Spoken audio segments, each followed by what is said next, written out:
Guys, naglaga ako ng okra, my favorite. Yan. Ayan. Ito yung pagkain ko, lunch. Boil ko lang, parang blinange ko lang siya. O yan. Tapos, meron akong alukbati. Tapos, maglagay tayo ng alukbati, guys. So, ayan. It's from a market. Fresh from the market. Blanch lang natin ng konti yan. Blanch lang natin. Ulam na, diba? Kasi kagabi kumain kami ng curry, chicken curry.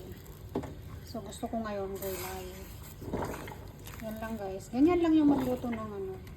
Hindi natin i-overcook kasi pag kung tutusin ito, pwedeng kainin ito ng sariwa eh.